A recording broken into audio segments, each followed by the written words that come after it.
Make sure it works. Okay, No order. can I go? Good afternoon, everyone. My name is Douglas A. Welton. I am the chairman of the Charlotte-Mecklenburg Planning Commission, and I'd like to welcome you to our March 9th work session.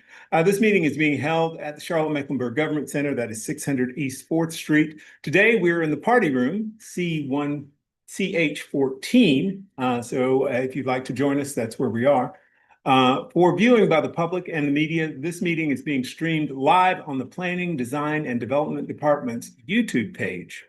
I would like one little word of business before we begin today. For those of you who are with us, commissioners, before you speak, please make sure you turn on the little wireless microphone doodahs that are in front of you. We'll begin with introductions, and we will begin by introducing commissioners, and we're going to start to my right with Commissioner Shaw. Erin Shaw, Planning Commission. Shauna Neely, Planning Commission. Terry Lansdale, Planning Commission. Michael Caprioli, Planning Commission. Planning Commission. Andrew Blumenthal, Planning Commission. One Millen, Planning Commission. Rebecca Wilden, Planning Commission. Next, we'll be followed by some members of our staff, and we will begin to my left with Ms. Rory. Candace Rory, planning staff. Al Knight, planning staff. All right, thanks very much.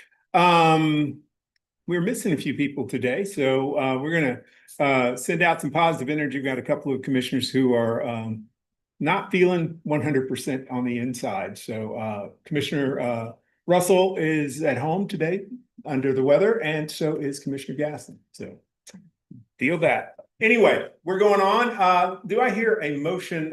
We need to deal with the disposition of our minutes from the February 9th, 2026 meeting. Do I hear a motion for the disposition of that set of minutes? Rebecca will motion to approve. Neely, second. Been moved by Commissioner Wilden and seconded by Commissioner Neely. All those in favor, please say aye. Aye. Any opposed? That passes, and so we will have those minutes will be approved and go into the record, and life is all good. We've got a fun agenda for us today. We've got a couple of different folks speaking. We have a guest, our most furthest west guest we've ever had today. Is Patrick Kennedy, and he's going to come on in a short while and talk to us about a report that he has put together called the Atlas of Inner City Impacts. And we're also joined by a couple of folks from, is it CRTPO or is it CARTPO? I think it's crap. Chair asked that question at the retreat. Yeah, we will note that Ms. Rory has a preference and that it is CRTPO. And but we're gonna get some insights from Neil and Merritt about the 2055 Metropolitan Transportation Plan, those things. And also, I guess, Candace, you are going to pretend you are Monica today, aren't you? That's right. Monica, our new planning director, is not with us today. She had a family obligation that she had to take care of, and so. As is always, we get people that pretend they're somebody else. That's always fun. But we'll get started with Patrick Kennedy. And Patrick's online with us this morning. Well, it's afternoon for us, Patrick. I guess it's still is it slightly morning for you? Yeah, late morning. Yeah. But Patrick is with us from Dallas, Texas. Patrick is a board member for the Dallas Area Rapid Transit Authority there. It says that you are an adjunct professor at SMU. Perhaps you can tell us how SMU got into the ACC. I'm not sure about that whole thing. And are they playing in basketball this weekend? And are they going to lose to North Carolina? I think that would be the way that it would go. Something like that. Patrick's got a consultancy called the Human Ecosystem.City, and that's THE.City, the city. And Patrick, I'm going to turn it over to you to talk to us about your Atlas of Inner City Highway Impacts. Thanks for joining us. Thank you, Chair Welton, and pleased to be here. And thank you for the invite. I think I've got a couple podcasts. Patrick, we can't hear you. Hold on. Boom. I must have lost my microphone. We see your lips moving. Can you hear me now? Candace said she heard you earlier. It's not my fault. Oh, it's always my fault. Can Folks, you? This is the part where they say technology. Yeah. Can you hear me? Oh, God. I'm gonna come down there and smack you. Day after internet. Women's Day. I'm Oh, trying to change the okay. microphone Oh, we here. got 23 hours. I'm just saying, we got. Oh, my. You know what? Hello? Hello? Hello? I watched a chick flick this weekend. Does that make up for the hour that you missed? Nah. Okay. Yeah, it was the wine country. Okay. All right, we're still working here, folks, and we appreciate your patience as we get this together here. I heard something. Still nothing? Hello? Oh, yes. Okay. Here, hold on. Hear them through the mic. Oh.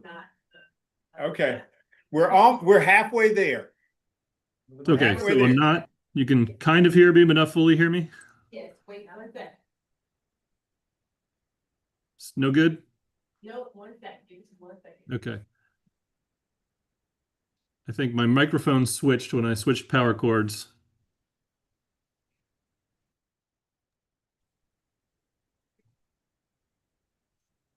Are the Panthers still playing football? No, not this No. point in the season. Oh, that's over? Any better?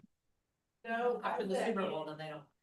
Oh, they won the Super Bowl. They don't have to play any? Wait, they didn't win the Super Bowl? Hornets are good now. Hornets, I know, yeah. The Hornets are good? As long as LaMelo Ball stops practicing his arm. Check, check. Are these the Hornets like the 1980s, 90s Hornets, or these the? I mean. Hello, hello.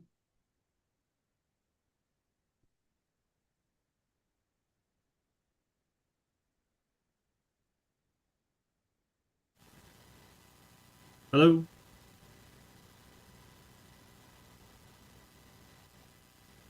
Give me 1 second. Okay. Says my microphone seems to be working on my end. It is. We can't hear you in the room.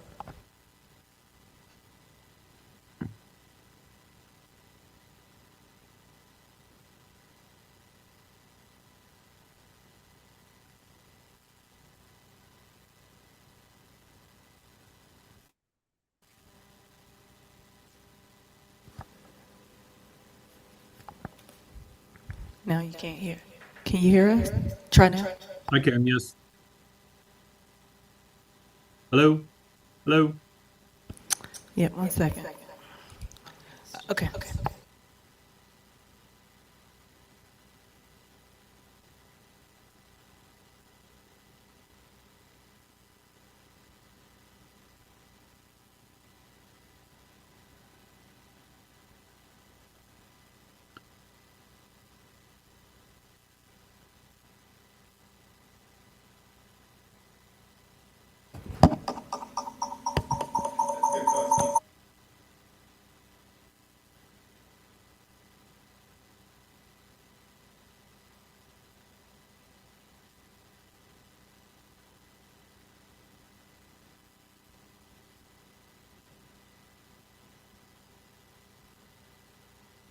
Okay, try now. Hello? Hello? Check, check. Hello? 1 2 1 2.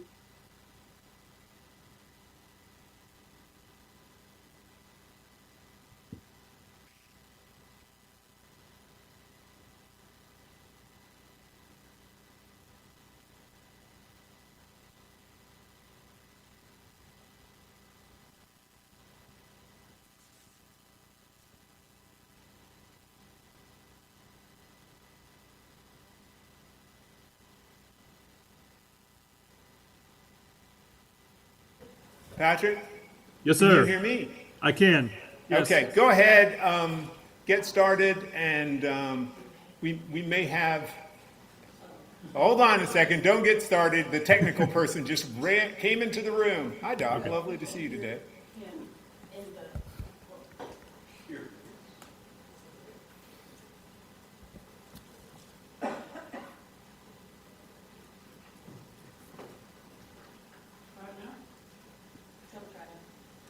Patrick, if you give it another shot. Yes, sir. 1 2. Check 1 2.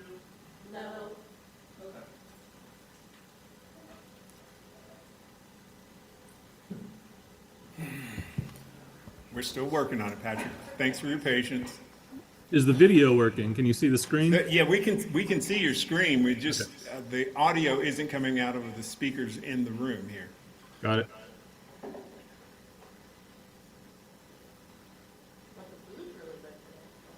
Yeah, the food's good. Sorry, we didn't send any to you. There's no DoorDash out there. Patrick, can you try it again? Yes. Yes. One. Oh, yeah!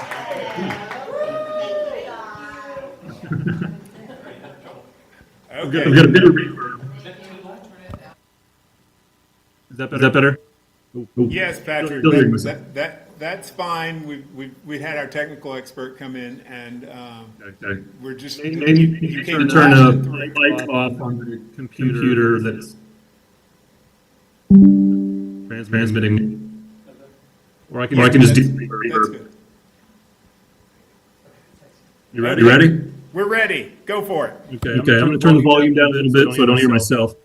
Thank you, Chair Weldon, for inviting me. I can skip the pleasantries and try to save a little bit of time, but I'm here to talk about the new report that I published last week that is free to view and download online called the Atlas of Inner-City Highway Impacts, which if you've had the chance, we released it at the same time. It was covered by the Berg City Lab last week. So hopefully you had a chance to see that story. But as Chair Weldon mentioned, Patrick Kennedy, long time, I guess, urban planner and designer in Dallas, who is now in a career change, is transitioning to somewhat consulting, but also real estate development. And I teach Masters of Sustainable Development at SMU. Which I'm not in the booster class of SMU, so I couldn't tell you how that went down how SMU got into the ACC. And as Chair Weldon mentioned, I'm a board member of Dallas Area Rapid Transit. So I'm going to give a little bit of background on me and how I got involved in researching highways, where they were designed and located, and the impact of them on cities. And then eventually I'll get into sort of the history of that and how it happened, and ultimately get into the report a little bit and the specific focus on Charlotte, which you'll probably want to hear a lot more than my history in Dallas. But about 20 years ago, I graduated from college in Pennsylvania and moved to Dallas, Texas, because I was looking for one of the most car-dependent places I could find. And oddly enough, I had a dream of walking to work, and this was my walk to work every day. And I worked in downtown, and I walked past boarded up buildings, surface parking lots, vacant properties.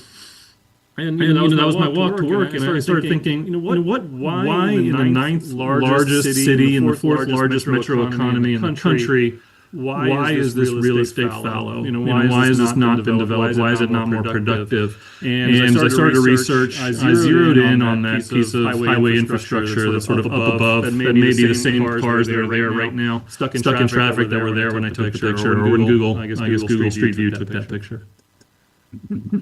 Ultimately, that led to me proposing to actually remove that highway about 10 years later. And that became a website that me and some friends published called anewdallas.com, and should still be up, even though it's now close to 15 years old. But in our study, we looked at basically all the land that I was talking about that was around that highway that I considered unproductive, vacant land, surface parking lots that had a total of only less than 20 million in improvements over 245 acres. And what I suggested was, hey, what would happen if we hypothetically removed that piece of infrastructure and opened that land up for redevelopment? Because at the time I was consulting with a nearby hospital in downtown Dallas.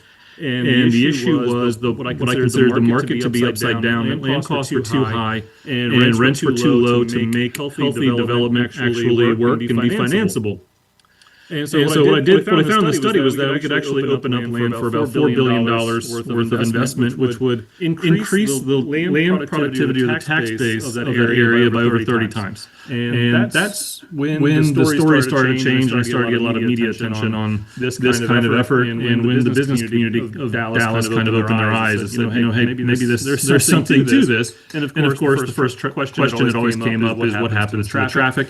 And I answered that in several ways. The first of all was that the piece of infrastructure was actually damaging the capacity of the street network, in that it was funneling all traffic up into it and disconnecting the surface streets, so limiting the usefulness and capacity of the surface streets. And so I said, okay, if we look at just the amount of trucks, interstate commerce that are passing through, we need to remove that because they're just getting stuck in traffic and emitting toxic fumes and pollution where we want people living and working every day. So we want that going around the city, and frankly, the trucking industry should want that too, so they're not stuck in traffic.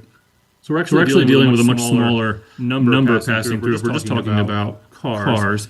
And if we were able to restitch the grid and maximize that north-south surface street network, we'd have plenty of capacity because most of these streets are borderline empty and not carrying traffic. You might say that's a good thing, but low traffic streets tend to mean high speeds, and retail businesses don't look at that because they want actual eyeballs and people moving past. So to have vitality, you actually need some amount of traffic.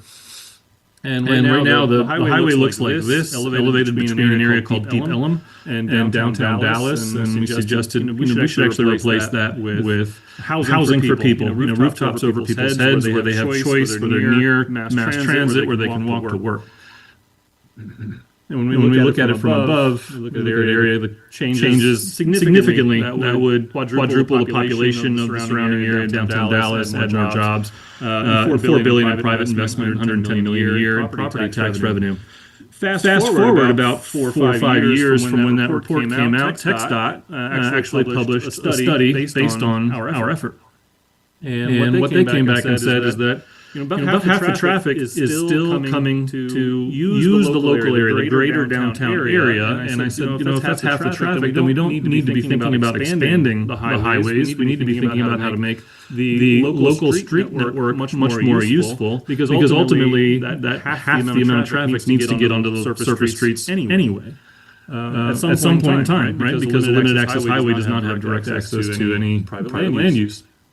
And they came back saying, okay, what if we did three options, including the boulevard option that I was suggesting?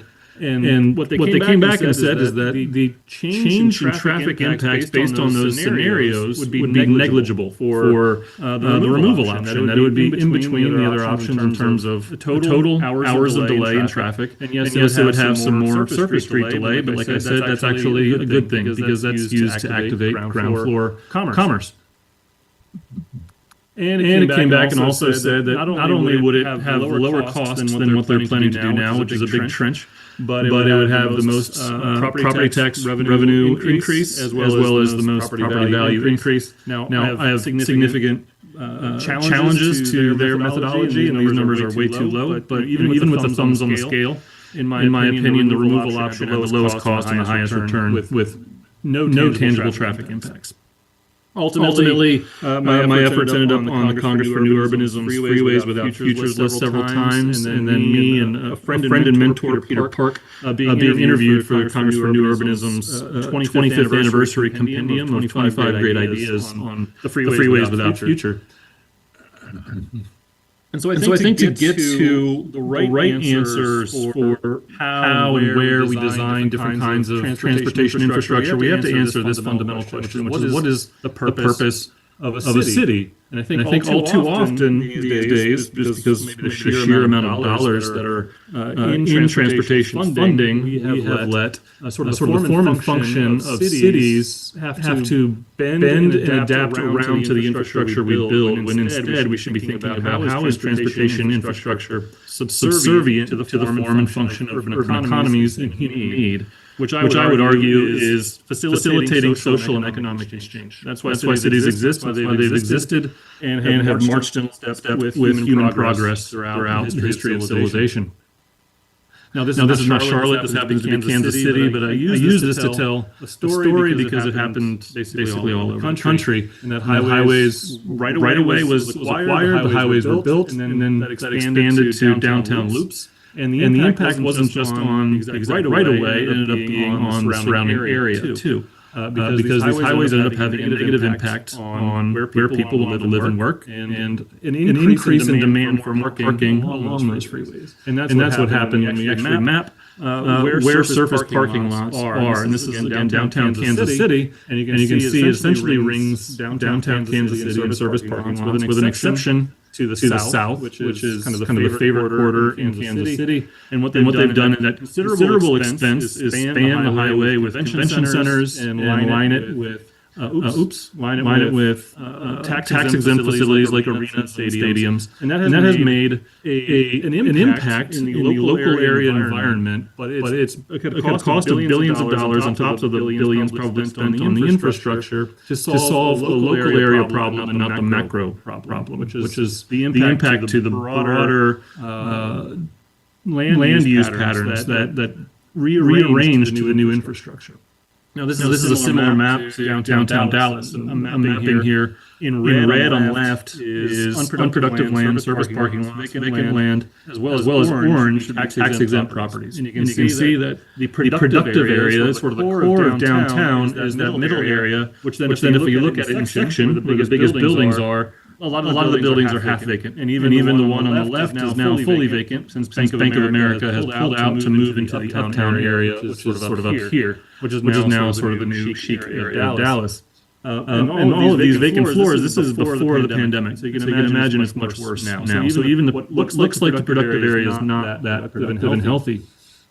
So I wanted to approach this with a handful of questions. How much did this devalue downtown real estate? What would this land be worth today, and why do we do this in the first place? And so that's where we sort of get into digging into the history of the highway system. And I found this researching President Eisenhower's records, and found that meeting notes from a meeting in 1960 where he stated, and it was quoted by his secretary, that running highways through the center of cities, through neighborhoods, was entirely against his concept of the interstate system and his wishes. And his history actually dates back to post-World War I, where he was tasked with sort of parading troops across the country after the victory, and he found that he was getting stuck in the mud, essentially, because we didn't have paved roads nor highways to get people across the country. And then, of course, seeing the Autobahn in person in Germany in World War II. And that became his signature domestic program that he wanted to see in his two terms, was the creation of the interstate system. And I highlight defense here because most of the historians I've read on the interstate system state that defense was basically used as a lobbying effort to get support from Congress. We're in the middle of the 1950s in the Cold War. Although the irony there is that the Army was actually opposed to highways going through the center of cities. So the question was, if the president was opposed, how did this actually happen? Why did we start demolishing cities for the interstate highway system? And it comes down to essentially a battle between two gentlemen, General John Stuart Bragdon, who served under Eisenhower during World War II, and a gentleman named Bertram Calamy, who was the director of the Bureau of Public Roads, the forerunner to US DOT. And General Bragdon was tasked with overseeing and advising the president on the highway system, because, of course, the president would be too busy to focus on it on a day-to-day basis. And then there's a third person named Robert Moses, who, if you're familiar with Power Broker, he was a consultant for the Bureau of Public Roads. And he, I guess his one signature is that he failed in building all the crosstown highways across Manhattan, which ultimately led to his downfall. And I always wonder what would Manhattan be like if the three crosstown highways had been like, or had been built. And so Bragdon argued that there should be no inner-city highways, no inner-city highway loops. And the primary reason was for the purpose. Right? This was to facilitate interstate commerce and not handle local traffic. Local traffic should be a local issue, and federal dollars should not be used for that, because him and his staff calculated that mixing that traffic would even cause more congestion and delay. And I found my research on Highway 345 in Dallas, this article where they talked about in 1958 that there were 500,000 vehicles entering and leaving the downtown area in a day, and that they forecasted this to increase over 1 million vehicles per day by 1980. So today, in 2025 or 2026 now, only 584,000 vehicles are passing through downtown highways in Dallas today, even though the metro area is probably 8 times the size that it was then.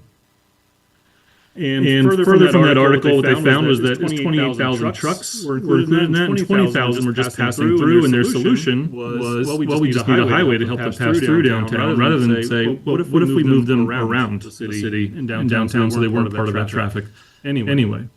And so in Bragdon's report, he and his staff found that some of these local highways through center cities would have to be over 40 lanes wide to accommodate the traffic they were projecting by 1980. And on the right, I'm showing the widest highway segment in the country, which is the Katy Freeway in Houston, Texas. It's now 26 lanes. It was expanded at considerable extent and now moves slower than it did before.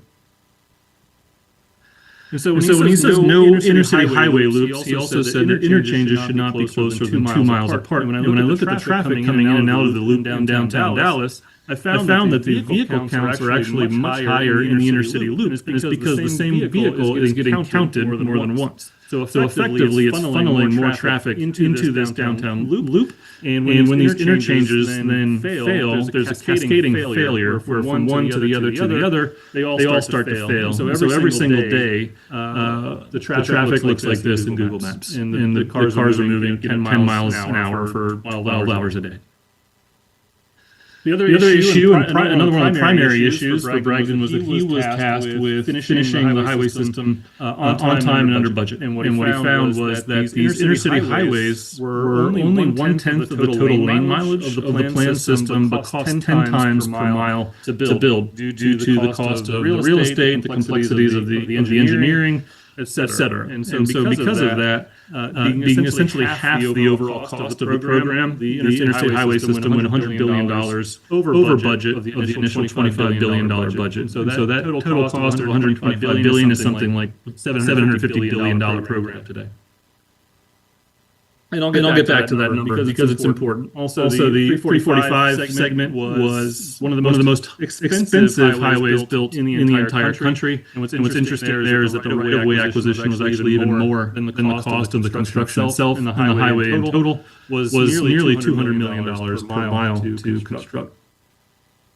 And lastly, this was not an issue of the Eisenhower administration. It was one of displacement. Into the 1960s and 1970s, over 100,000 people per year were being displaced from their homes. And the irony there is that this became an issue for the Kennedy administration. And ultimately what happened was that Eisenhower chose not to act because he did not want to negatively impact the campaign of his vice president in 1960, Richard Nixon, who ultimately lost.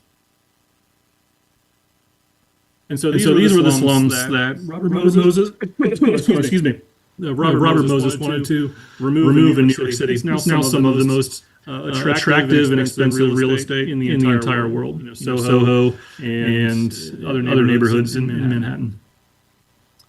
Of course, there was an intense lobbying effort that went into this, and that we were told that the freeways in the center of cities would make cities more desirable, beneficial, beautiful, would stimulate rising land value, and would prevent the spreading of blight. But ultimately, as we know, looking back and hindsight being 2020, all of those things actually became much worse. And part of the way Talamy was successful is that he waved this book in front of the president and said, this yellow book, the general location of national system of interstate highways, was used in the 1955 lobbying effort to gain support in Congress for the Highway Trust Fund and the gas tax to fund it. This showed highways to the center of cities, and therefore Congress voted to support it. And so legally, you can't stop this.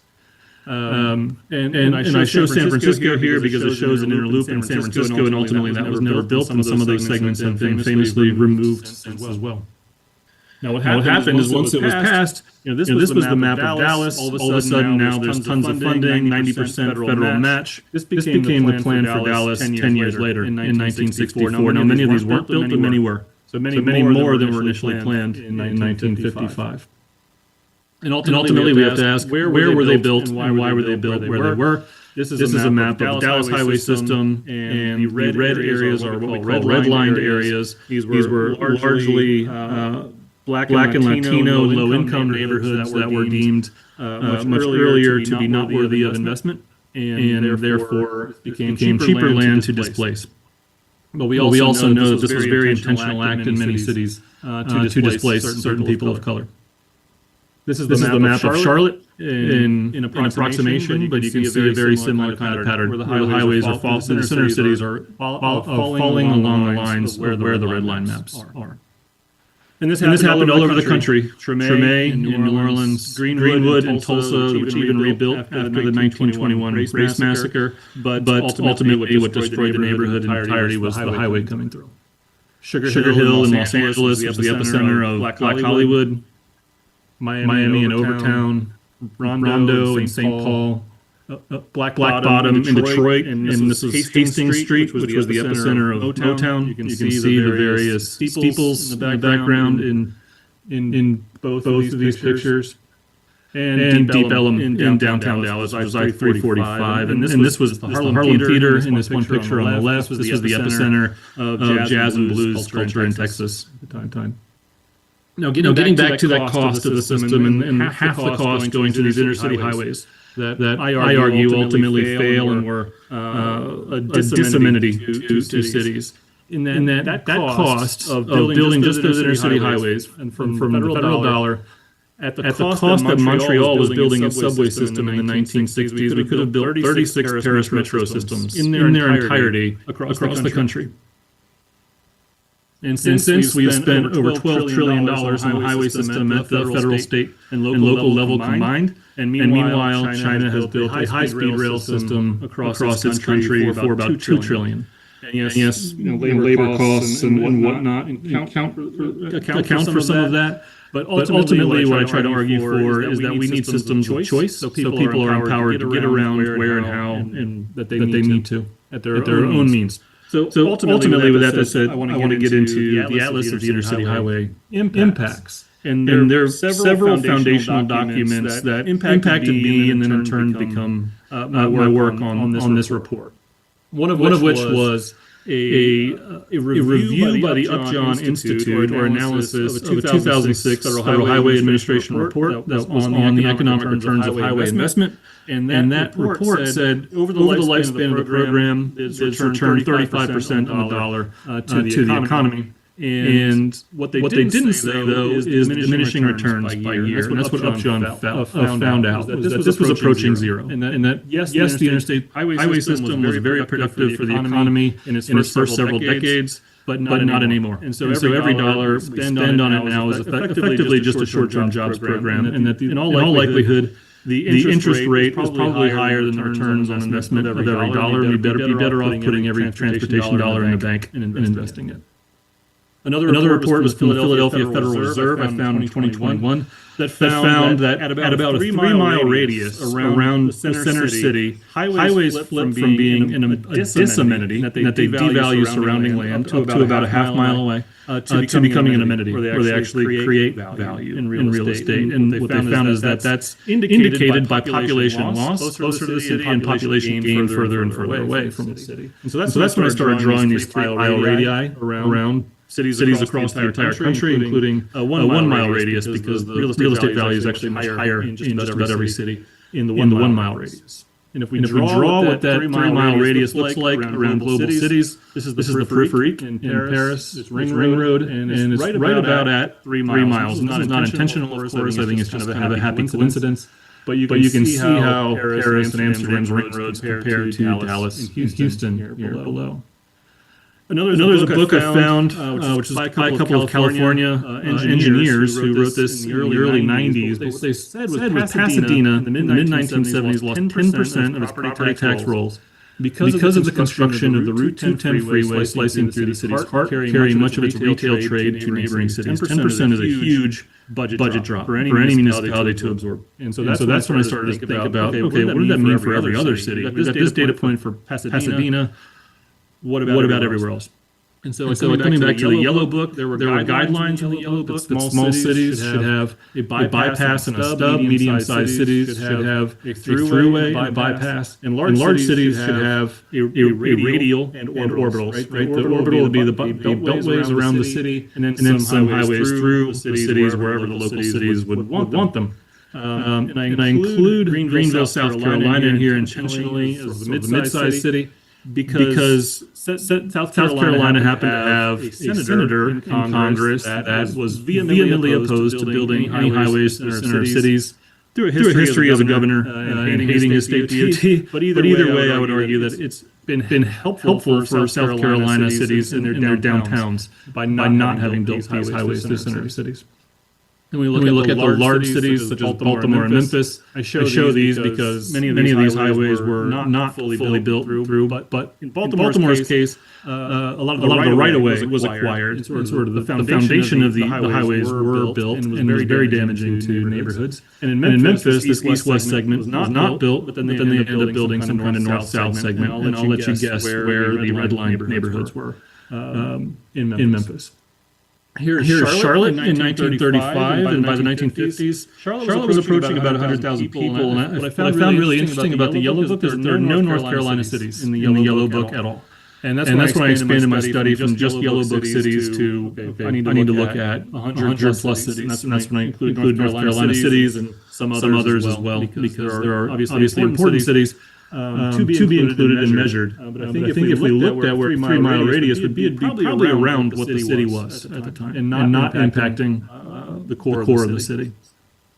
And lastly, another important report is something that I've come across from the American Transportation Research Institute, which publishes the top 100 bottlenecks in highways across the country. And what I'm showing is a handful of highway segments in downtown Texas cities: Houston, Austin, and Dallas. And what we see is that I-45 going through Houston is moving at under 30 miles per day for about 14 hours a day. And that's when I started to realize, wait a second, this piece of infrastructure is failing at its one and only job, which is to move cars. And where it's not failing, where these highways are not failing, they've tended to fail cities economically. And that's what we see in cities like Detroit. Detroit does not have a traffic problem. They do not have a congestion problem. They have overbuilt their highway network, in my argument.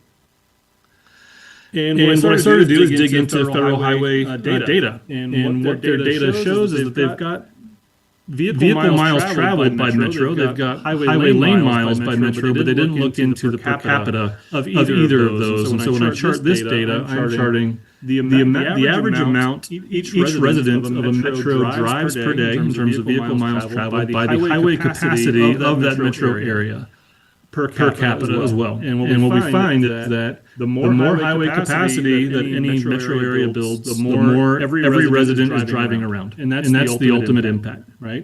We're not solving, generally not solving congestion, but in some ways we are for crashing the economy. And then further into that, I charted the average lanes per highway of a metro area as highways get wider in a metro, they're to the right, and the amount of traffic per lane. And so when we widen the highways, we just end up with more traffic per lane per highway. And to me, that we could argue that we could just keep expanding these highways to 16, 20, 26 lanes, and that will solve the problem. But who's got the money to do that, or the will? Ultimately, I think this is definitive proof of a concept we call induced demand, that the more road capacity we build, all we get is more driving. And lastly, Mineta Transportation Institute did a report finding that families that were able to acquire a vehicle, whether they're low income or low skill, increase their household income by acquiring that vehicle, but the cost of that vehicle, even used cars, more often than not exceeds their income gain from having that car. And so ultimately, I use that to argue that car dependence is actually hindering upward mobility, which is how I define the American dream, which is not about car ownership in a two-car garage, but making a better life for yourself. And we can look at it a million different ways. I've charted this 1,000 times, the economic impact of highway and the highway function ratio, where highways work the best. Where highways work the best, they have the lowest GDP per household. Where highways work the worst, we have the highest GDP per household.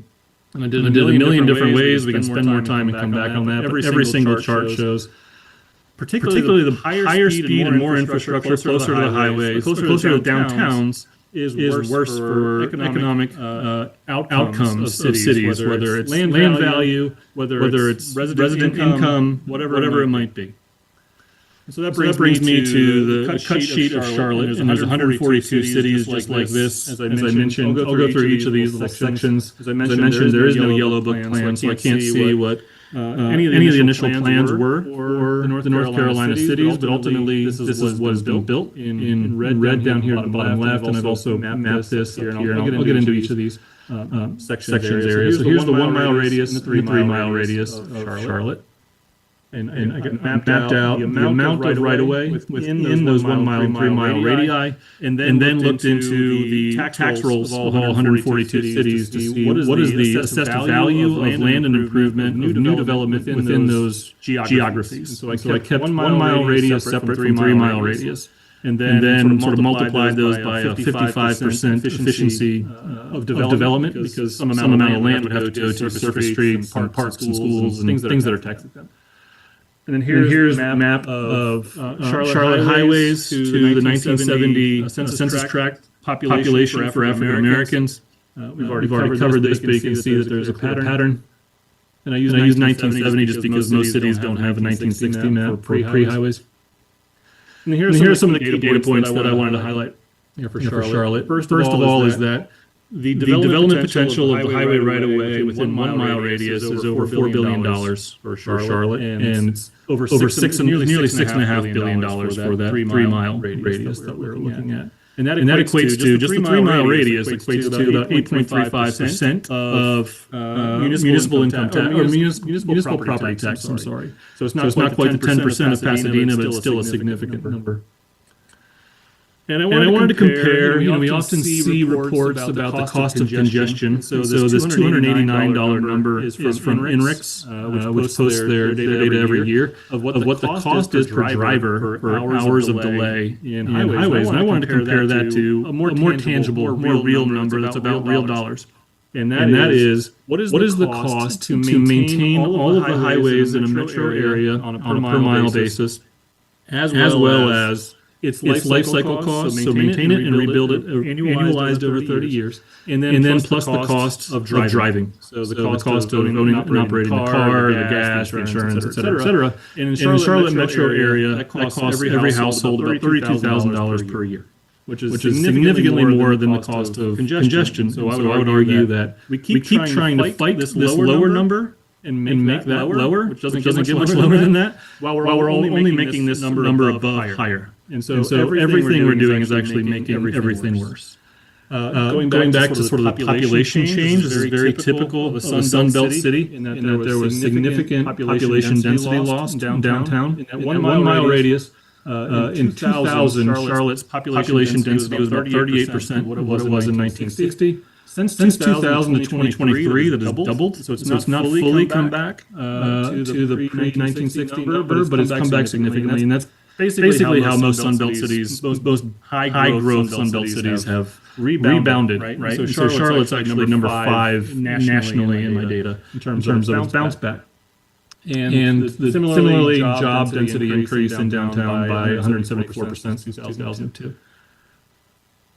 So this chart is where I get into sort of highway functionality and last mile speed. So there's no high last mile speed that's over here, right? Where highways fail at all times because there is no high last mile speed. This is where highways work all day, every day. And the point of showing this is that down here where highways fail all day, these are high GDP per capita cities. And up here where highways work, peak hour, off-peak hour, doesn't matter. They're still going, 99% of what off-peak speed is.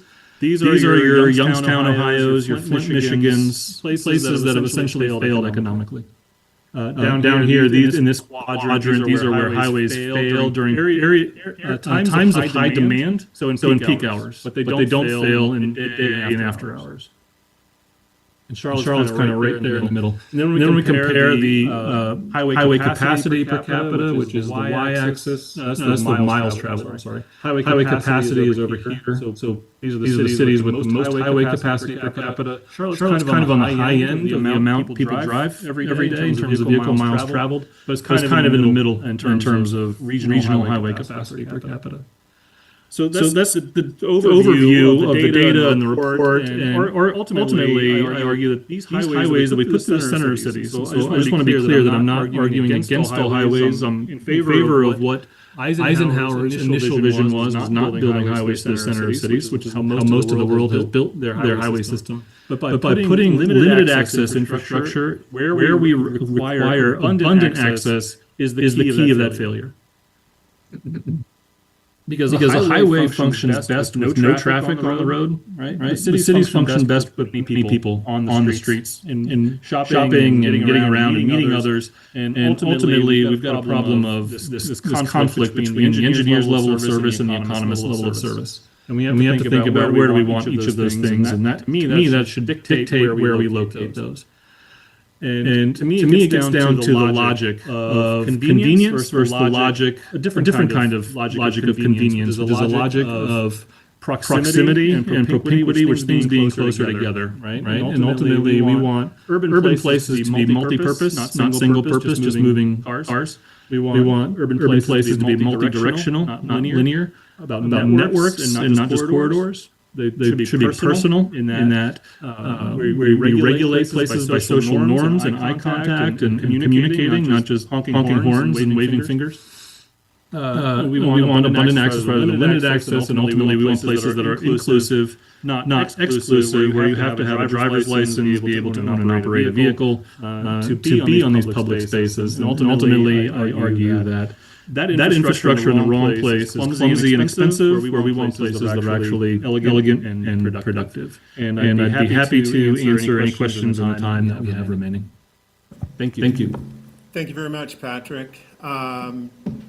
Everybody, I wanted to bring Patrick into our discussion because, guys, I'm always trying to get you guys to know more about stuff.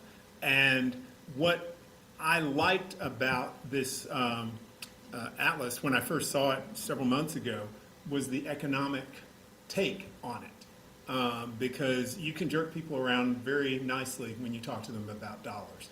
So does anybody have any questions or comments that they'd like to throw back? I got Commissioner Shaw. Patrick, thank you. That was amazing. And I think, or at least my personal view, and I sit in a commercial development role when I'm not here at the Planning Commission, is that I think everybody on all sides would agree. I don't think there's a lot of, I mean, I could be wrong, but I don't think there's a lot of disagreement about what you're saying, although the way that you put it into numbers is very unique and not something I've seen before, so that's awesome.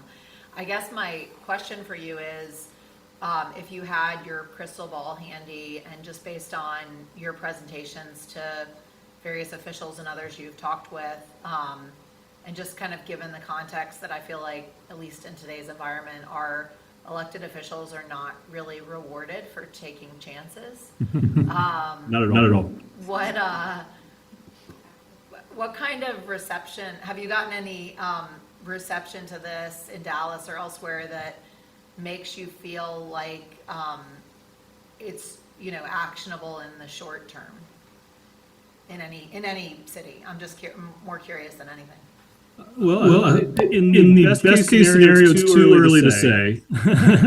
Because ultimately the animus behind creating this was my failure here in Dallas, in that we got it far enough where TxDOT took it seriously, that we overturned, I created a super PAC and we overturned a Earth Council seat. But we didn't get far enough, and now the plan is to expand the highway and put it underground. And to me, that's several billion dollars poorly spent. And so I responded to that by saying, what if I put together some information to help the advocates all across the country, because this work is extremely difficult and it's very David versus Goliath. And my hope is that it gets enough attention, as well as the efforts of people like Transportation for America and Strong Towns, which I'm working on doing on their podcast soon, so hopefully it'll get more national attention from that. Is that it will start a new dialogue, because what we saw in the recent transportation bill, which is expiring later this year, is that it was just more of the same, but just on steroids. And to me, that's not going to correct the problem. It's not going to fix transportation, and ultimately that's what I'm trying to do, is say, how do we actually move people around in a better way that's also thinking about the impact on land use. to me, because that's where point A and point B is far more important about the efficiency of getting around and making those social and economic exchanges than how fast can people move in a car. All right. Anybody else got any questions or comments? Awfully quiet today. But Patrick, you have stunned the planning commission is what it Or bored them to sleep. No, I think you've given us a great deal to think about, and I think you'll find a lot of friends here in terms of the concepts that you put forward and, how we can make those happen here in Charlotte. Some of us that's a hill for us to die on. Some of us choose a different hill. But, we are a growing city. There are changes coming here, and people are having discussions about transit in the city, or transportation infrastructure in the city, left and right now. I appreciate you taking the time to have this conversation with us. And if nobody else has any questions, we're going to go on to our presentation from our CRTPO folks with Neil and Merritt. Patrick, thanks a lot. You can hang on the call if you want, or hang on if you want, or if you have like a real life and you'd like to go, we understand that. I may give you a call just later on the afternoon just to check in with you, okay? All right? Thank you. Thanks. All right, Neil, Merritt, do your thing. This is the official get up and go get something else to drink or eat. Yeah, I don't understand what cupcakes have as a purpose in life. I'm sorry. I feel like I have said Satan is alive. What reason? Do you not like cupcakes? I don't like cupcakes. Do you not like the icing? Cake? Cake and icings. I was going to say something. I'm editing right now. No, those are not things that I like. But my birthday's still 8 months away, so you can plan accordingly. If you don't like regular cake, it makes sense you don't like cupcakes. Yes. Right. All right, you guys ready? Yes. Thanks, Neil. Thank you. Good afternoon.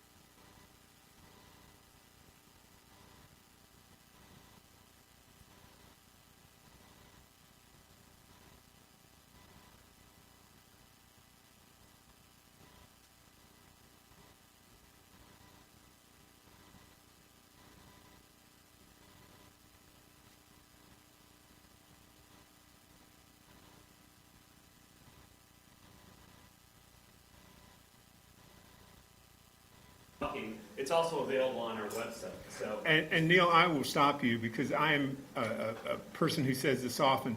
Virtual engagement is not that fulfilling. And so do not feel bad that during COVID your virtual engagement was not what you wanted it to be, because it's been said by many people in this room that the virtual thing sucks. And we did the best, obviously. Yeah, everybody did the best. And So what we learned from that is there were elements.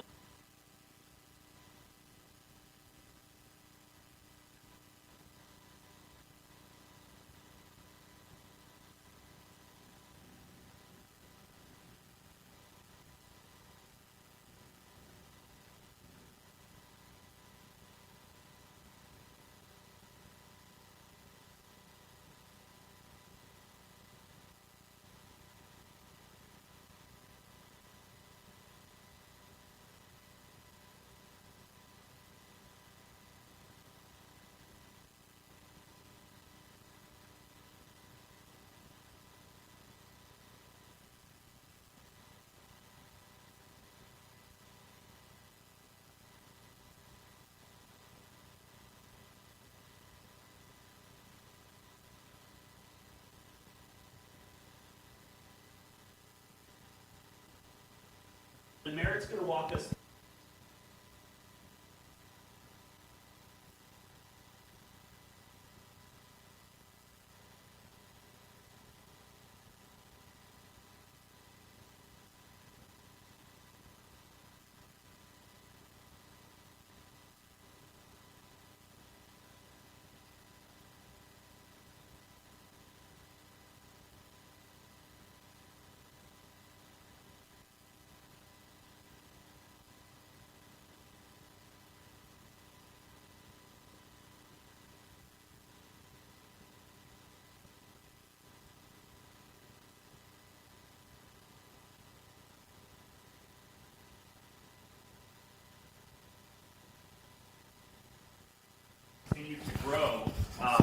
Charlotte urban area boundary expanded. So in the 80s, we went into Union County.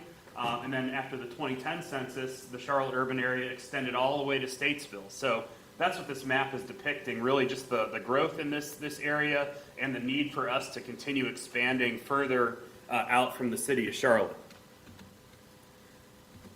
So what is an MTP? The Metropolitan Transportation Plan is fiscally constrained. We have to update this every 4 years, and we're governed on a timeline from Federal Highway Administration. The MTP considers all modes of transportation. Having an up-to-date MTP is required to access federal funds for transportation projects, and this document establishes policy for transportation improvements throughout our planning area. Why is it important? The MTP establishes a vision for transportation throughout the Charlotte region. It identifies needs and deficiencies. It recommends specific projects and strategies. It creates an action plan for implementation. And the MTP also shapes policy and program decisions. As I mentioned, we are under a federal deadline of April of 2026, so you're catching us towards the tail end of this process. But it's similar to kind of painting the Golden Gate Bridge. As soon as we get the MTP adopted, there's not too much more time before we're going to start working on the 2060 MTP. So can definitely come back to the Planning Commission and get you all involved earlier in the process next time. So this is a schedule of some of the key components within the 2055 MTP. We began working on the 2055 MTP in the summer of 2024. However, a lot of the significant deliverables that are folded within that document, a lot of those milestones occurred within the first or second quarter of 2025. The project evaluation, which I'll talk about in a minute with the fiscally constrained project list, that was completed in the summer, and then we had our second phase of public engagement that Merritt's going to talk to you all about last summer. We had our third phase of public engagement in January on into February, and that was really focused around the document that I brought to share with you all today. That concluded back on February 17th, and so now the last step in this process is to bring this to our CRTPO board at its meeting on March 25th with the recommendation to adopt the plan. We didn't do all this on our own in a vacuum as staff. We relied on two committees.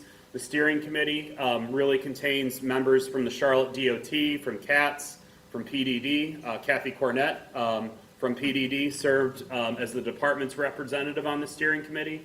And it really, we're kind of focused on the day-to-day project development within the SC, whereas the advisory committee, much wider group of staff from throughout our jurisdictions, Iredell, Mecklenburg, and Union County were represented. And really, a lot of these components would start with the steering committee. We would present them to the advisory committee, and they would really be the ones to make the recommendation to our technical coordinating committee and the CRTPO policy board of elected officials.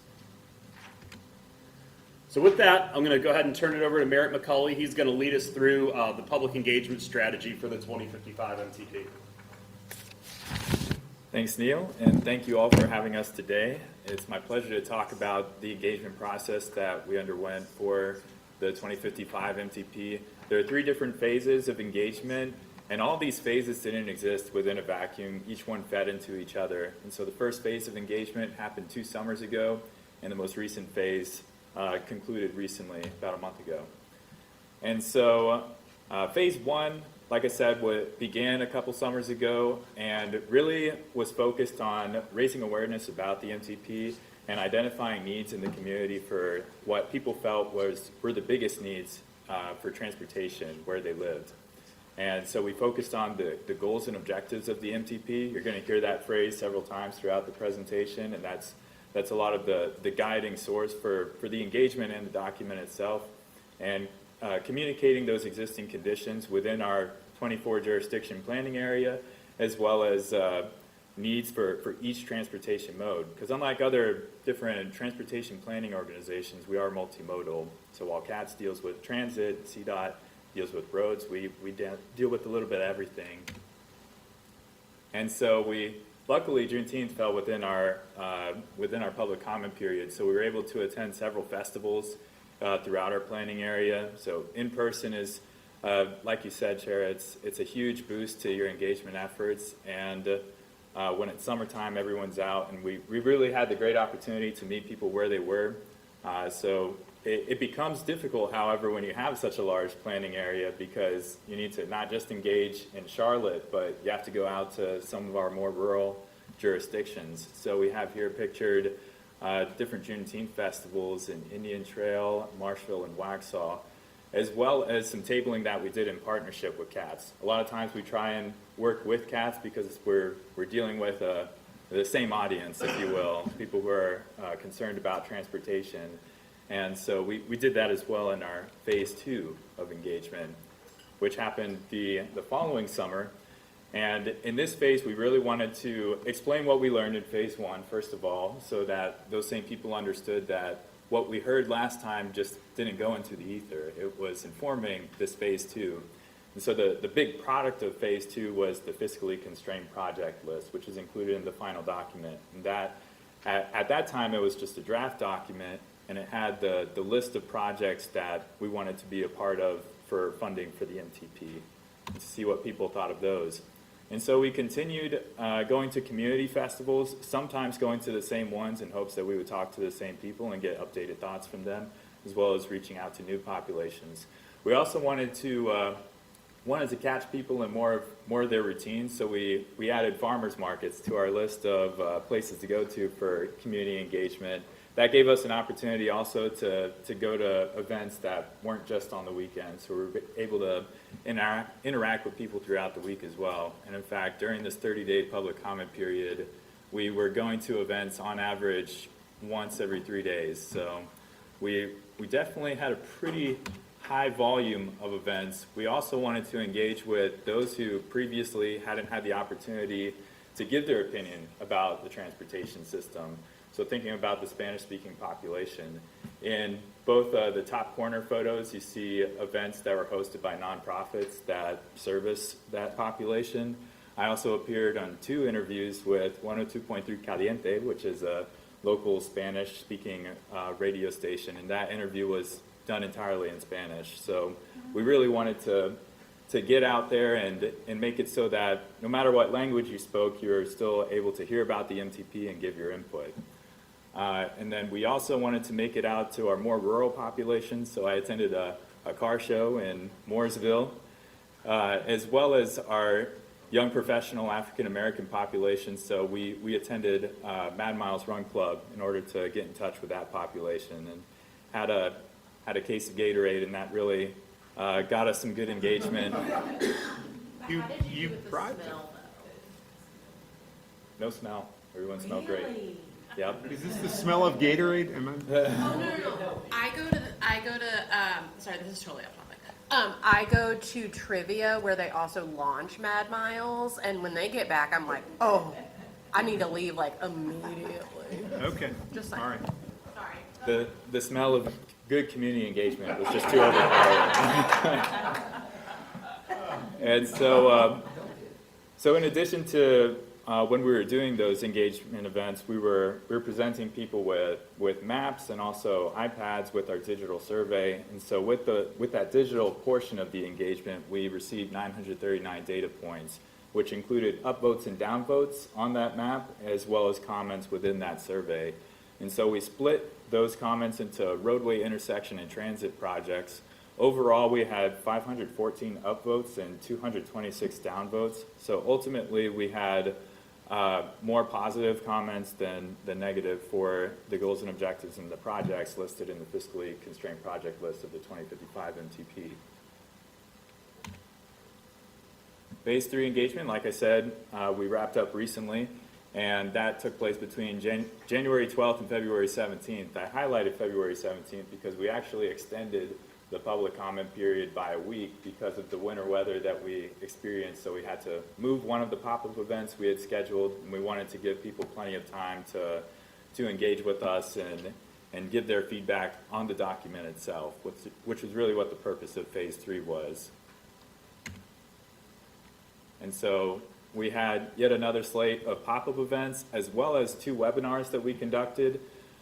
in order to give people information about the process by which the MTP was created. At this point, we're not really looking for more projects or comments like that. We're really focused on feedback on the process and on the document itself. And so we conducted both an English and a Spanish webinar online and on YouTube, and appeared at a number of different pop-ups, this time focusing on indoor locations because it was winter. So really focusing on rec centers, libraries, and YMCAs. And so some photos from our engagement, from our phase 3, showing people the document, really breaking it down into different pieces.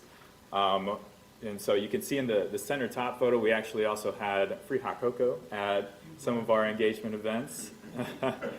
So, you know, Gatorade in the summer, hot cocoa in the winter. We got to work with the environment and know our audience. And so we had a lot of support from our public officials. The mayor of Marshville showed up at our Marshville community event at their community center. And then we also had some people who actually showed up not just because they were already there, but because they heard about our events on social media, which the gentleman in the picture on the top right did. So that really warmed my heart as an engagement professional. And so now I'll pass it back to Neil to talk about that fiscally constrained project list. Thanks, Mayor. So, again, this is a plan that we update every 4 years, but what we try to do between the plan development cycles is try to make this more of a resource for our member jurisdictions, the 24 cities and towns that we have across the 3 counties. So one thing that we worked with the consultant on with the 2055 MTP is to have some interim deliverables that were available before we started prioritizing projects. And these are really designed for our jurisdiction staff to review these interim deliverables and make choices about the types of projects they want prioritized. So the one on the left, this is the existing conditions report, and it's an assessment of community needs. It's socioeconomic data insights, as well as mobility statistics and growth trend analysis. So you know, the purpose of putting something like this together was to allow our jurisdictions to understand how their communities are growing, but how the region is growing too, and where some of those hot spots are from a transportation standpoint.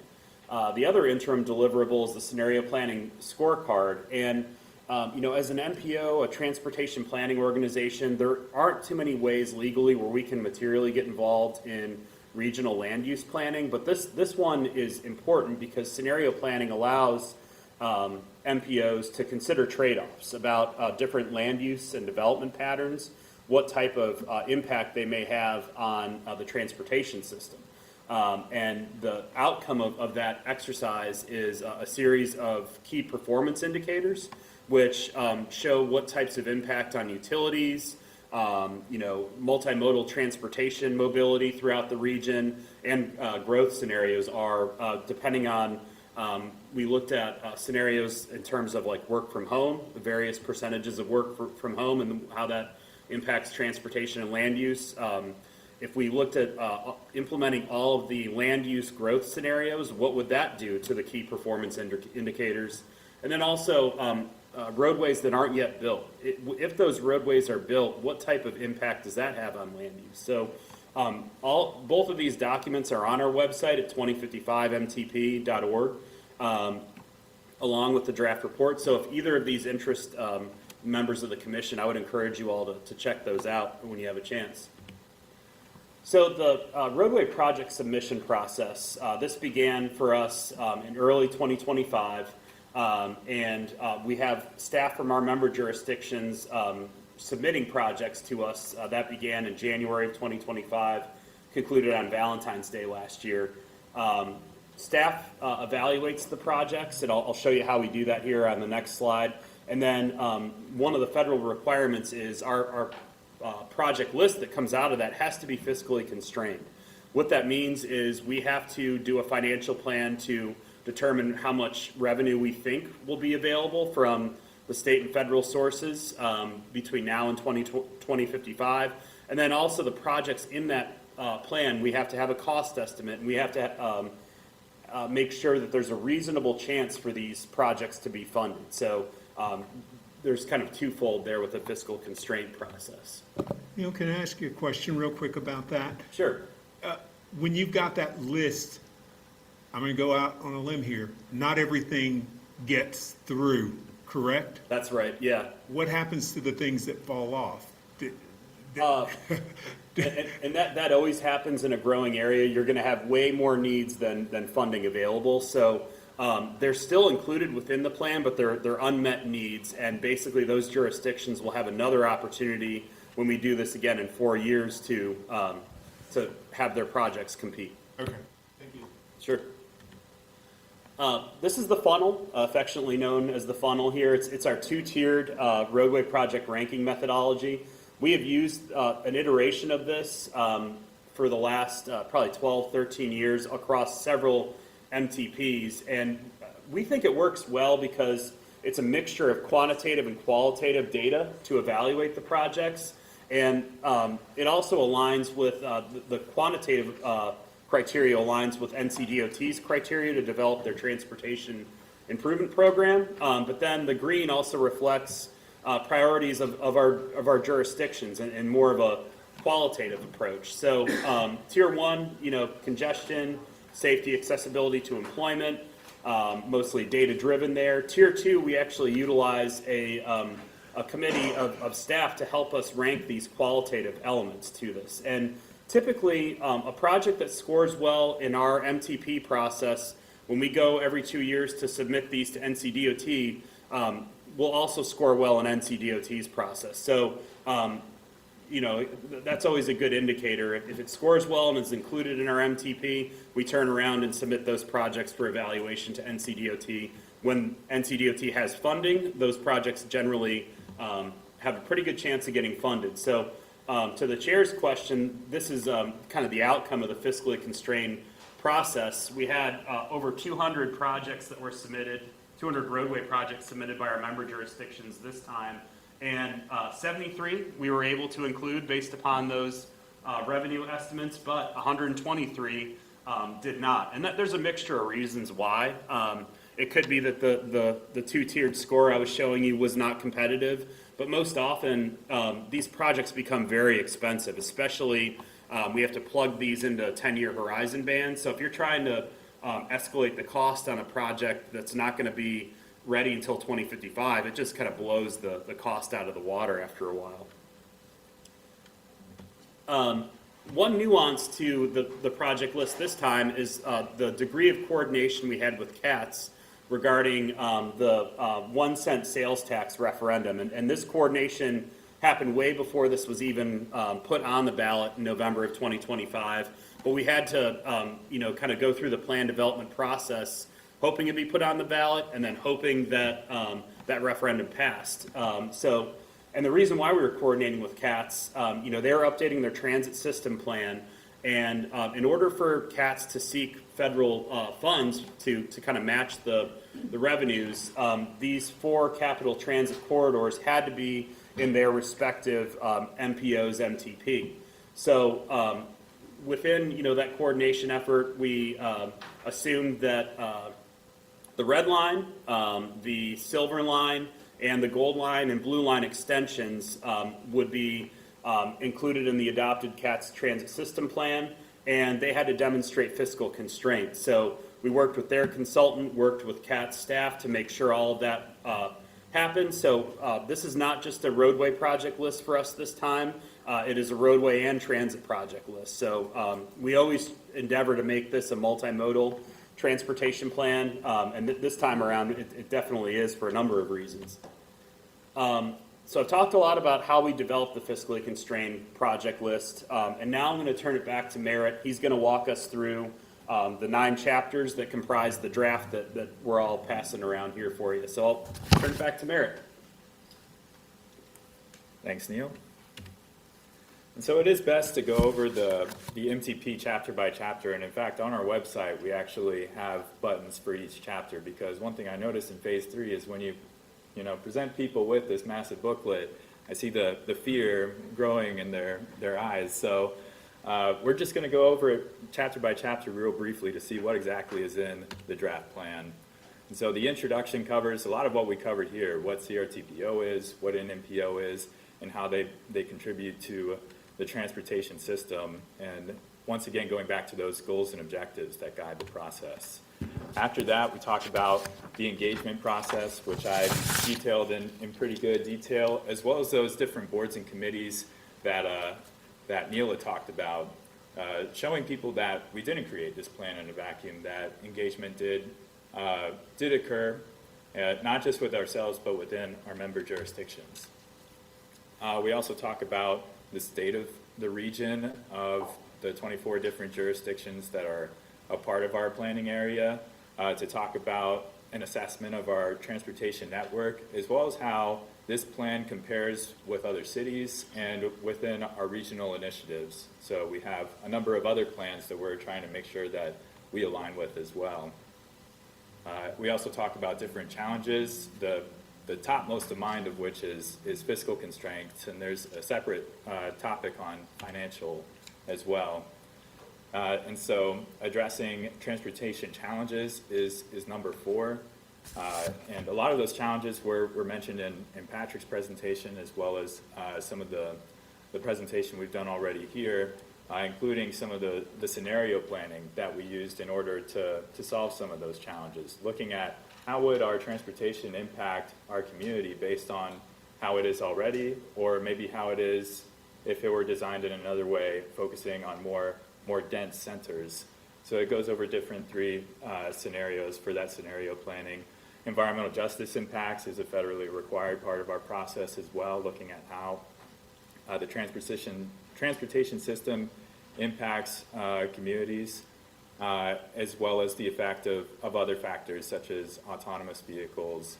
And also talking about NCDOT's Resilience Improvement Plan, which is especially top of mind in the wake of Hurricane Helene.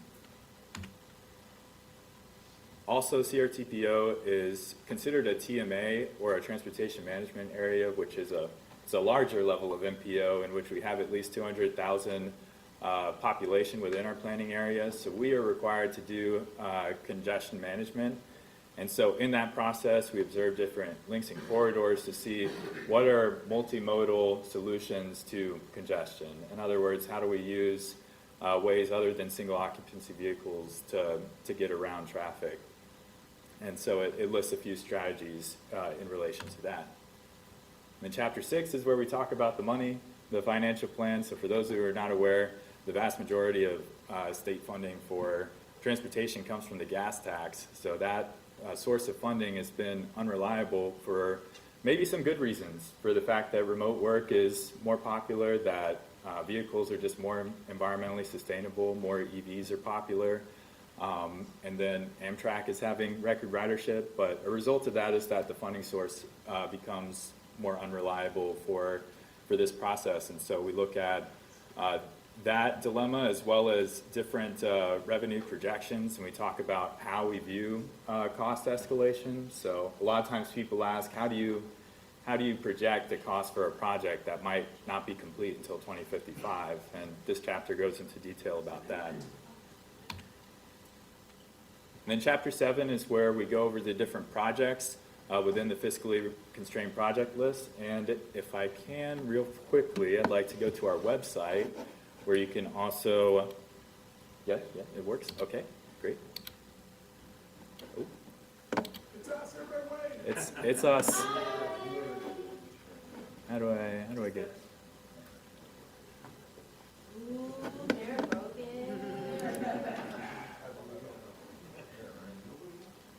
I can also just talk through it. Fix it, Mayor, or you're not going to get to come back to our meeting.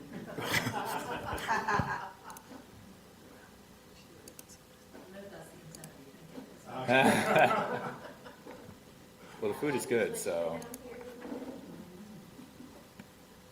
Thank you. Perfect. And so when you go to the 2055 MTP page, it immediately takes you to the phase 3 portion of it. And so here at the buttons, you can see the different deliverables that we have for the plan, as well as, once again, those chapter by chapter PDFs that you can view. And so the one that I was trying to show is we have a list in an Excel format, but we also have our project map in which you can enter and select different projects based on location. You just scroll in and say you live on Beatty's Ford and you want to see what's happening over there. You just click on the blue line on the road, and you'll see that there is a widening that has been years in the making on our transportation, or on our metropolitan transportation plan. You can scroll down, see a few more details about it, and so the Excel document only has the horizon bands and a few other details as far as location, but in this part you'll actually be able to see a few more details. And a lot of our widening roadways, or our road widenings you'll see, also include multi-use paths. So that's become a standard. But as far as design, that's not our role as CRTPO. That goes back to the jurisdictions that own that road, whether it's NCDOT or City of Charlotte or one of the other jurisdictions that are within our planning area. Just a question about that real quick. If it's a CDOT road, we might have some chance of getting sidewalks. If it's NCDOT, I would suspect we wouldn't have a chance of getting sidewalks. Am I correctish? Somewhat. What I'll say is NCDOT does have a complete streets policy that outlines, how betterments are divvied up, who pays for sidewalks. So NCDOT is not going to tell a jurisdiction, hey, you have to have sidewalks here. Yeah. It's really more like the city of Statesville might have a widening project, and if they want to have sidewalks or bike lanes, they would negotiate with NCDOT on the scope of the project.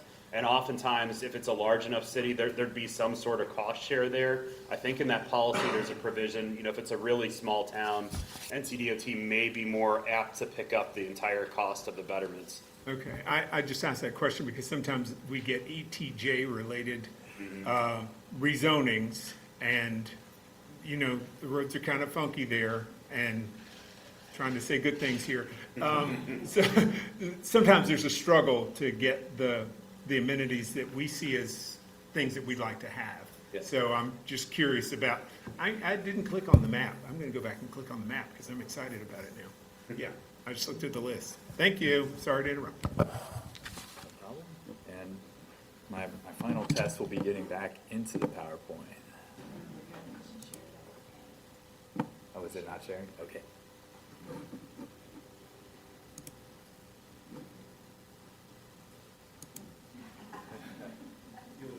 Is Barney Fife? Oh, yeah, we should check to see if anybody's watching this online.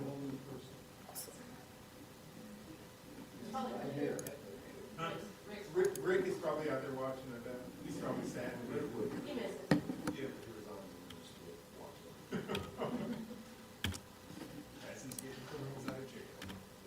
There we go. So Chapter 8 is about performance measures, evaluating performance, because we know whenever federal funding or state funding is applied to something, we want to make sure that it's doing what we said it's going to do. And so not surprisingly, the performance measures for the MTP are quite similar to the evaluation criteria that Neil covered earlier in our beloved funnel. So a lot of those have themes of congestion reduction and safety.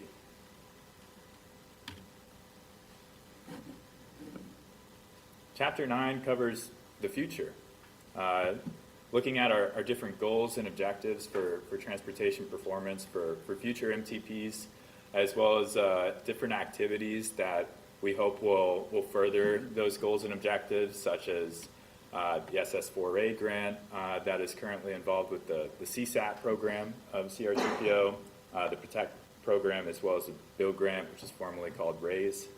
And so we seek to once again find alternative solutions to funding and to congestion in our area to include in our 2060 MTP. And I'll pass it back to Neil for next steps. Yep, we're on the last slide here. So yeah, just next steps in terms of the MTP. I mentioned earlier that we will be bringing this to the CRTPO board. They are meeting on Wednesday, March 25th, and we're going to be asking them to adopt the 2055 MTP. And then following the adoption, we will submit this to Federal Highway Administration, and it usually takes them a month or two to review the document, and then hopefully we're good for another 4 years. So once again, really appreciate getting on the Planning Commission's agenda. And that's the end of our presentation. Happy to take any questions that commission members have. Thank you very much, Neil, Merritt. Excellent presentation. Does anybody have any questions, comments? Terry, are you going to raise that hand, or is it just kind of hanging I'm over? ready to go, yeah. All right, well, However, I've got several questions in line, so feel free to interrupt me. No, you go ahead. I'm scribbling mine down over here now. All right. Well, following up on the Chair's question about the cost estimates and those kinds of things, I would like to maybe, if you could, talk a little bit about after we pass this. And I've chatted with Commissioner Russell about this, about particular projects. Can you talk a little bit about how we activate the reprioritization process for committed projects after the MTP has already happened? I know that there's, at the state level, I'm not sure how it translates down, but if the cost increases more than 35% or has greater than 25 million, are those standards still in place internally to maybe talk about the reprioritization of committed projects? Yes, and that's a great question, Terry. So we have what's known as existing and committed projects in our fiscally constrained project list, and that's basically the MTP has to be consistent with NCDOT's STIP. So when a project, if you're looking at the map, is known as an E+C or an existing committed, that's a committed project within NCDOT's plan. And every 2 years when they develop another STIP, they go through a round of prioritization. All of those costs, again, are scrutinized and updated. And they're even putting, NCDOT is putting more controls in there in terms of doing more of like an express design rather than just relying on kind of a mapping exercise to figure out what the project cost is, in hopes to really make sure that they have a dependable STIP, because some of the issues the department got into a few years ago, they were underestimating how much right-of-way really costs for projects in large cities like Charlotte and Raleigh. So they're really ratcheting that down and trying to get better cost estimates when they have these committed projects in the STIP. Thank you very much. And again, following up on Chair Weldon's comment, what happens if some of those projects fall out? Right, they can kind of cascade down. To my understanding, that we still have outstanding projects. We're in spot 8.0. Yep. Where we're looking at. So that represents 16 years of planning. That's right. Right. But we're still including part of our process into a spot 3.0. There are still some projects that were in spot 3.0 that are viable and considered today in this MTP and other plans. Am I fair on that assessment? Yeah, that's accurate. And I'll talk about it in the context of what happens, if a project gets delayed by NCDOT. And that typically happens in one of those prioritization TIP development cycles where we'll get the TIP after P8.0, the draft TIP, and then what we'll do is we'll compare it against the horizon years of which those projects are included in the MTP. And we may have to amend the MTP. There might be a project that we thought, okay, this will be open to traffic by 2035. Well, NCDOT is like unfunded it or partially funded it. So what we would do is we would amend the MTP for that project to move it into the 2045 horizon year. And again, that's part of the federal requirement that the schedule for a project in the STIP has to be consistent with where the project is, what horizon year it's located in within our MTP. Thank you. A couple more, but they're going to go much faster now. I appreciate that. Can you maybe reference that our MPO, our CRTPO, has Iredell County. We have NCDOT divisions. Our CRTPO covers how many NCDOT divisions? is it 2? 2, yep, yep. And if those NCDOT divisions make joint decisions about the prioritization process, how money is spent and allocated and committed, fair? Yes.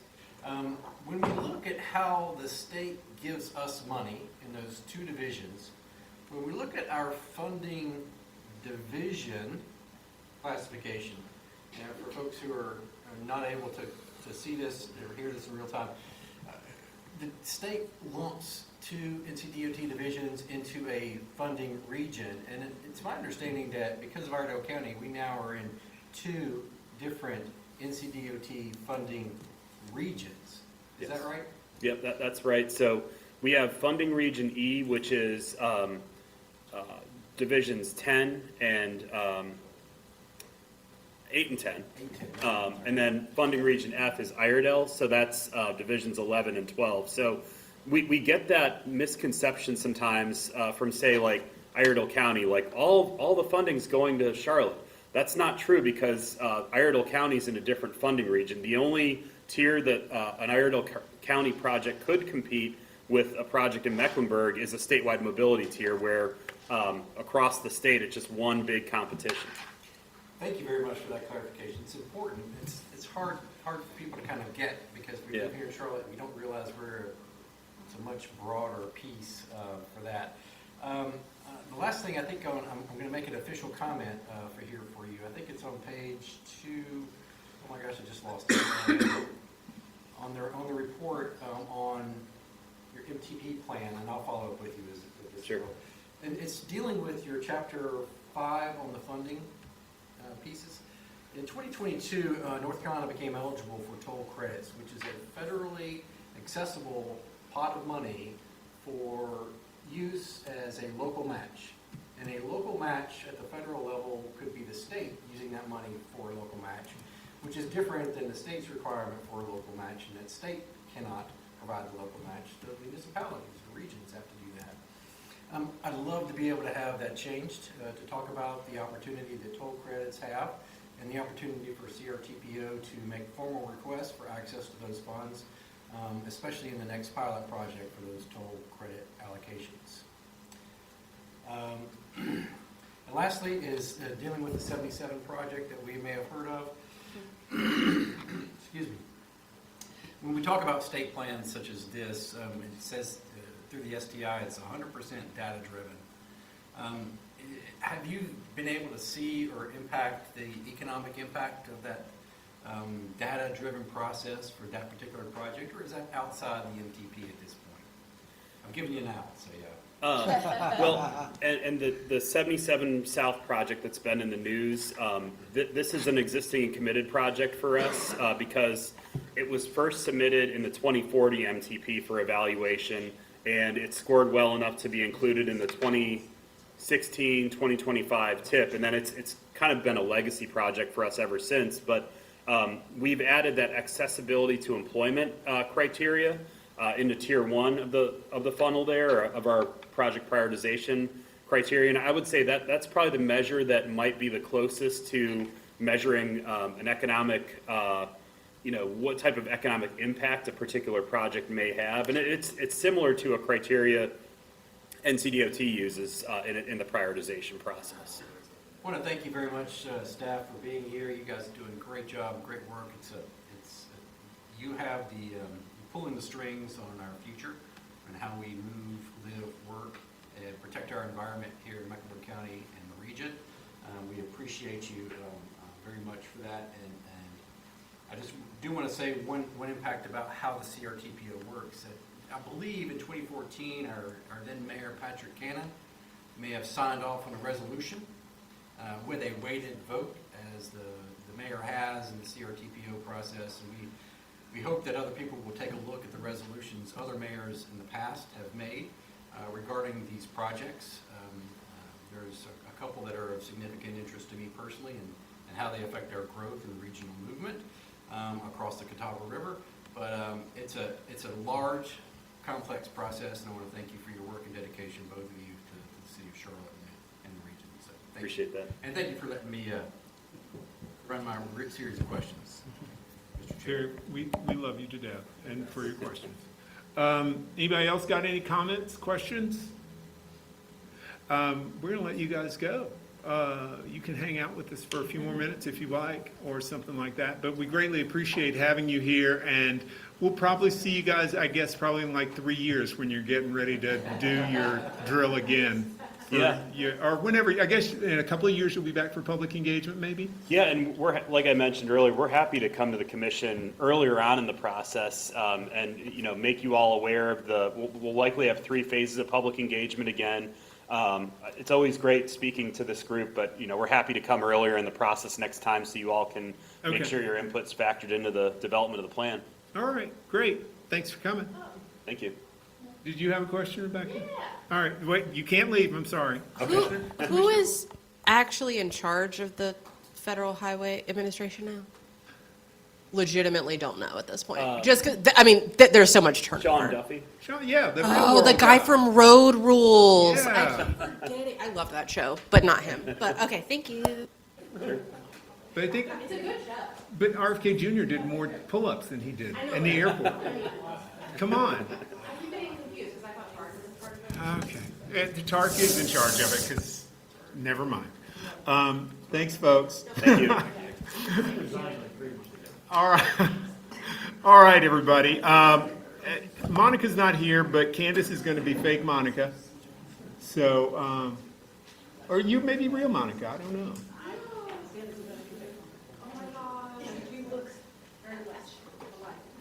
Yeah, you definitely look like. When my eyes are closed, I can't tell the two of you apart. Yeah, that's it. Everybody wave. Hi, Ray. Hey. Probably. Okay. All right, everybody. Candace is talking. For planning director's update, this month, the planning team engaged nearly 1,000 additional people over the past couple of months around the remaining 7 area plans, which I think is a major feat. Probably do a concert or what? That's the only thing we have to try. Yeah. We've tried a lot. And we want to thank you all for like attending and participating and like helping promote this round of engagement. I think that has been very helpful. Helped us get to that number. So, Monica will be presenting to council tonight. She'll present the recommended changes that were derived from this round of engagement. So she'll go through those with council tonight, and all of the proposed, this is kind of tricky, but all of the proposed new policies, if adopted, will be added to the previously adopted plans as well. And all of that information is on the website. And if you have questions, I'm going to point that way. And that is for the vote tonight, sorry. The vote's not No. until the 23rd. Adoption is currently scheduled for March 23rd. And yes, that is a rezoning night. Mm-hmm. Yeah. Yes. I love it. And that's it. That's it? Wow, that was exciting. Monica, fake Monica, you are much more swift and all that stuff. All right, everybody, it's time to do our check-ins with everybody, see what you've been up to over the last month, and we're going to kick it off with the lady who's probably going to get an A for the day. Well, no, I'm sorry, not you. You're not going to get an A for the day. I thought Carolyn was down at the end, but you just don't know. You just don't know. Carolyn was like so A for the day. Yeah. Commissioner Wilden, what have you been up to the last month that could possibly get you an A for the day? Blumenthal has been blowing up my phone so that we can get all of the rest of the year scheduled out for planning committee. Yeah. You're welcome, rude. I attended the meeting in West Charlotte. Was that last month or was that? It was last month. Yeah, it was last month. And then attended a town hall. I forget which one because I attended 2. I don't know. I attended a town hall of a city council member. And I know that, thank you to whoever sent out the updated ones. Candace, I think that was you that you sent out yesterday. Yeah. Or Friday. I sent the ones out Friday, I think. I sent Yeah. some ones to Because you. those are really helpful, especially when we get them so far in advance that we can put them on our calendars. And I think that's it for me. Okay. Carolyn, did you do anything last night? You were all over. He's embarrassing me. I attended a virtual rezoning meeting for a rezoning that's going on out at Hood. And then thank you to the city staff, planning staff. They agreed to come out to my neighborhood association meeting. And I invited all the neighborhoods I could get from the mid-east and outer east to attend to give their input on the community area plans for those two areas. Douglas was gracious to join us. We had 67 neighbors attend. Oh my God. Yes, I mean, I was so proud of my East Siders, I can't tell you. And city staff stayed there for a little over 2 hours with us. So thank you. And there was dessert stuff from Manolo's. Yes, we had Manolo's. No cupcakes that I ate. No, there was a bunch of Manolo's pastries. No, they were already sold out when I went to get them. So lots of other wonderful pastries and Starbucks coffee. And then the real exciting, that was exciting. But Friday we had in East Charlotte, and I've been waiting, God knows, you can see every white hair on my head. We had a ribbon cutting for the amateur sports complex going on. Dan was there and city council, and we're hoping it'll be finished by 2028. It is estimated to bring in over 1 million visitors per year. Hell yeah. And once they cut ground on there, they will already have reservations booked for the day one the doors are open. So this is a long time coming, and we are just excited beyond. We're going to have some growing pains because I've been yelling at the top of my lungs. There is no transportation to East Charlotte, to Eastland. You got the number 9, but that is not going to get people that are traveling in with their families. That unfortunately the hotel was removed from Eastland, and so they're going to have to stay at South Park Uptown and they're going to drive, and there's no parking at Eastland. So we've got a problem. It can be a good problem, but it needs to be combated now. But y'all, I'm just off the chart excited, so thank you. I love that. Commissioner Sealy? I also ate pastries and drank coffee. No, so I have been to, I think, probably 30-something hours worth of MPTA meetings since we last met, including 2 8-hour retreats of 4.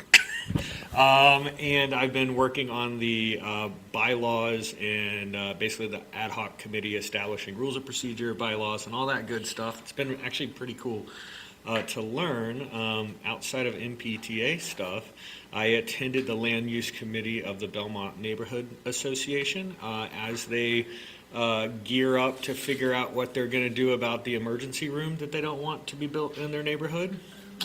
Kind of helped educate them on what the various acronyms meant, and what the plan for their neighborhood is, and whether or not this really complies with what the city sees as a vision for their neighborhood, which it does not.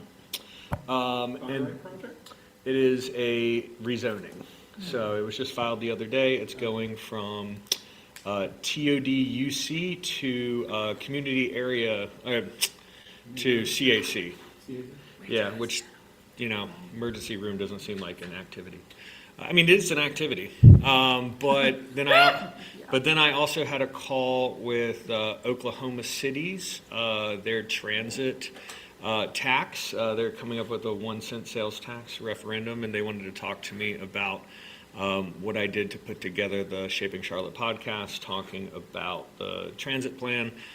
So gave them some pointers. It sounds like they're going to replicate that, and they have a 1-cent sales tax coming up in a couple of years as well. And I think that's it. That's a And I wish I attended that because a million people, that's as many people as go to Camp North End and as many people that go to Optimus Park or Optimus Hall. So that is a big old deal. And we do need hotels in Charlotte outside of the usual 5 corridors, which are, you know, Uptown, South Park, Ballantyne, along highways and the airport. It's the only places we have hotels, and we should allow them in more places from a zoning perspective. Commissioner Blumenthal? I did, how many things did Becca do? I did one more thing than Becca did. No, I plugged into the virtual CAP meeting just to kind of gauge, I mean, to Douglas's point earlier, in person's always better. However, the virtual was still very informative, outside of a few technical issues around the breakout rooms, not from staff side, but from the participants' side, which is always an adventure. Then outside of that, been doing a lot of work, just kind of plugging in and learning more about the economic development side. So I actually met with Donnie Hicks, who's Gaston County's economic development director, and had their planning director on the phone as well, whose name I can't remember off the top of my head. I had a follow-up meeting with Shah Rana, who was here last month, and also had a meeting with Tracy Dotson last week, just to catch up and learn what she's been working on at the CRBA. So, yeah, just lots of kind of informational stuff. And Carolyn, again, great work. That did appear to be one more than Becca. Commissioner Stewart? I also attended the community area virtual session. I attended a council member town hall, and I also attended the Urban Design Center's retrofitting malls for something, I don't remember the title, but it was a really interesting presentation about sort of using old malls and strip malls and things and repurposing them for multi-use housing, all sorts of interesting things. Cool beans. Commissioner Caprioli? I did help out a homeowner in the ETJ who was concerned about a stormwater drain that was being pointed directly at his backyard. The builder did not realize that stormwater control measures still apply out in the ETJ, and to him, and with the help of the wonderful, wonderful people at Charlotte-Mecklenburg Stormwater Services, we were able to educate him to change that around. So as a result, it's going to save a 25-foot forest buffer. They have to replant trees. And he's going to build a device that's going to prevent flooding in the area.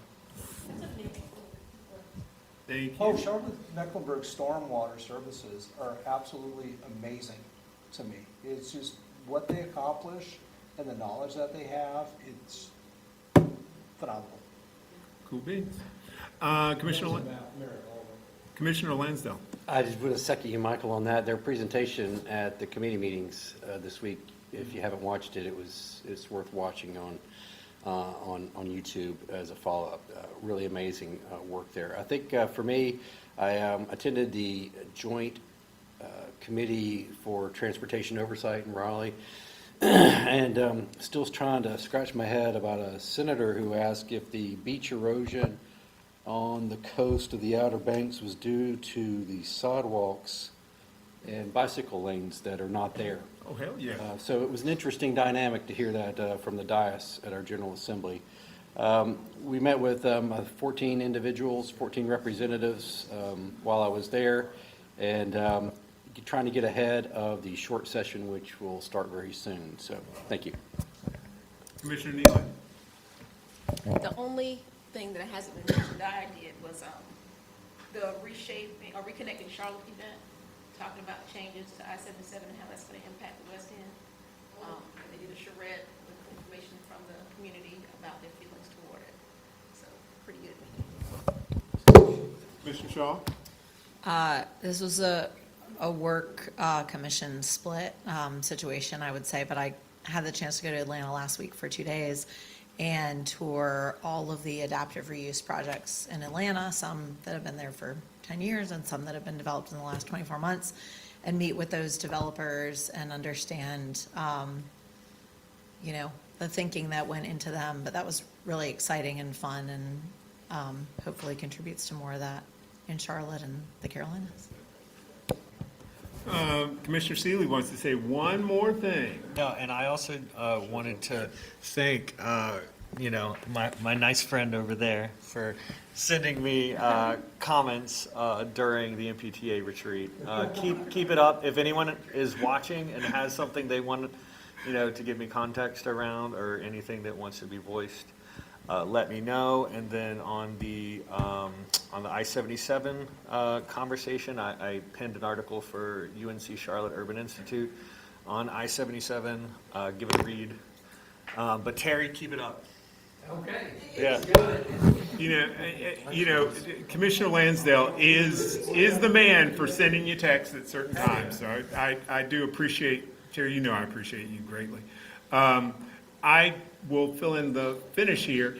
Carolyn, the event that Carolyn put together on the east side was spectacular for a lot of reasons. First of all, I'm thinking I'm going to go hang out with Carolyn and like a dozen people in a room somewhere, and there's 60 plus people there.